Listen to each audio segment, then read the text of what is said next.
and welcome to Oklahoma Essentials, an insurance industry overview. My name is Michael Bricker, and I'll be your tour guide, your moderator through this 13-hour program. Oklahoma Essentials, as the course title implies, includes all necessary ethics, legislative update, and for property insurance licensees, earthquake training necessary to renew your license. In addition, we examine a number of general credit topics, including insurance fraud, technology, and the changing demographic landscape of our nation and how that's likely to impact our industry today and in years to come. So, welcome to Lesson 1, Regulatory Compliance. We'll examine the structure of insurance regulation, how it changes over time, and round out, as I mentioned earlier, with a survey of today's CE requirements. There are three key objectives in Lesson 1. First, we'll examine the components of insurance regulation. That is, while no licensee is surprised when I mention that insurance regulation is effectively founded upon Oklahoma statutes or state laws, I often find that licensees are less familiar with the second and equally important half of regulation, that is, administrative rules, or more formally, the Oklahoma Administrative Code. I'll provide examples that illustrate how only through understanding, being aware of both state laws and administrative rules, do we comprehensively understand then the rules of our industry. That is, what we are allowed to do as licensees, what we are obligated to do, and what we are prohibited from doing as well. So we'll examine the two sides of insurance regulation, both statutory and administrative. In addition, I'll show you where to find currently enacted statutes and administrative rules to ensure you have the opportunity to review at your convenience the various current rules and laws that exist that govern our behavior and the regulation of our industry, the business of insurance. Now, in all of my regulatory update courses, I do make this promise. I will not be reading laws or rules to you that would kind of violate the whole don't fall asleep in your CE class guideline. So while I won't read any of the laws or rules to you, I'm sure you'll be happy to hear that, I will show you where to find this key information. And the final key objective in today's in Lesson 1 is to examine the change process. Not only must we understand the current state of laws and rules that dictate our business, but also we have a responsibility annually to monitor for change.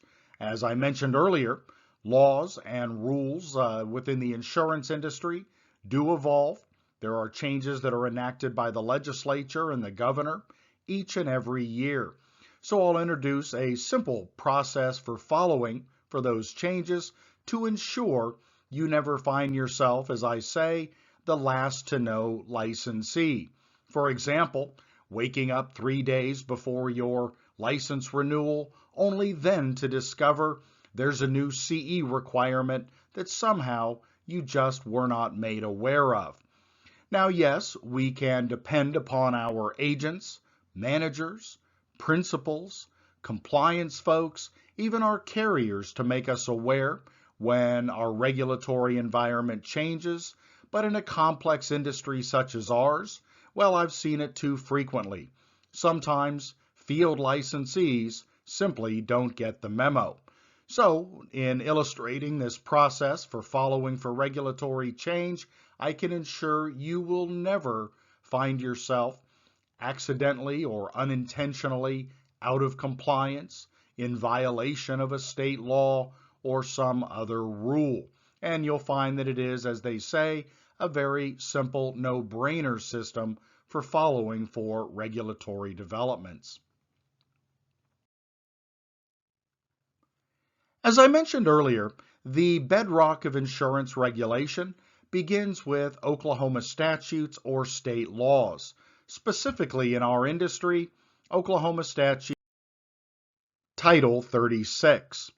Now, Oklahoma has many titles. In fact, Titles 1 through Title 85A. In our state, we tend to organize state laws under titles, each dictating or governing a separate area of regulation and typically separate industries. So, Title 1, or pardon me, some titles will deal with oil and gas, some titles will deal with criminal or civil law. It is Title 36 in which we find the largest single body of insurance-related statutes. In fact, as a result, Title 36 is frequently referred to as the Oklahoma Insurance Code. And the Oklahoma Insurance Code contains nearly all enacted statutes related to the business of insurance. Now, there are a couple of other titles that you'll want to be familiar with, depending on your practice specialty, the insurance products with which you interact professionally. If you are involved in any way with auto insurance, you sell the coverage, you service the accounts, or you pay the claims, you will want to be familiar with some provisions of Title 47, Oklahoma's motor vehicle laws. If you're involved with workers' compensation in any way, again, you sell the coverage, you service the accounts, you pay the claims, or alternately, you might be an employer responsible for providing work comp coverage on behalf of your employees. You'll want to be familiar with Titles 85 and 85A. And once again, very soon, I'll provide you access. I'll show you where to find all the currently enacted laws that I've just described. As you might imagine, there are many thousands of individual provisions found under Title 36. Now, as a field licensee, I would estimate that 80 to 85% of those laws do not impact you on a daily basis. However, the other 10 to 15% certainly you will want to be familiar with. Happily, those many thousands of individual provisions or sections are arranged with topic headers under Title 36 into broad chapters, articles, and sections, and even subsections. I wouldn't suggest it's always easy to find the information you're looking for, but with a little bit of time, you should find the relevant statutes answering any questions you may have about your responsibilities as a professional licensee. Furthermore, as one of my students, let me extend to you this offer. If you ever want, whether under Oklahoma law or administrative rules, to see in print the particular guidelines governing claims practices or advertising and marketing, licensing and education, and you can't find the reference you're seeking, please do send me an email at michael@bricker-education.com, and I'll be happy to review and help you research the answer to your question. If I don't know immediately, well, I'm kind of a geek about these things, and I'll be happy to research it out for you.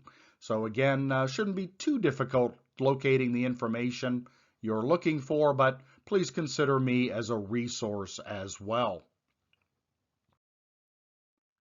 In particular, under Title 36, I would recommend that you review the licensing and license maintenance standards, particularly continuing education. There have been changes in recent years, and thus you'll want to familiarize yourself with the process for obtaining a license, maintaining that license, including making changes to your license, and also some of the reasons you may find your license temporarily or permanently revoked, suspended or revoked. If you are a producer or CSR licensee, I'd encourage you to review Section 1435 of Title 36. Once again, this section of law, the Oklahoma Insurance Producer Licensing Act, provides all the statutory basis for obtaining licenses, maintaining or changing licenses, and the reasons that you might lose your license as well.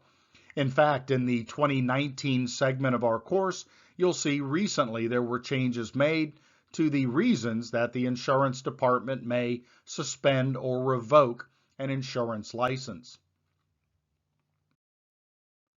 Similarly, if you're an adjuster licensee, I would encourage you to review Section 6201 through 23, the Oklahoma Insurance Adjusters Licensing Act, similarly providing all of the statutory basis for how one obtains, maintains, changes, and reasons one might lose an adjuster license.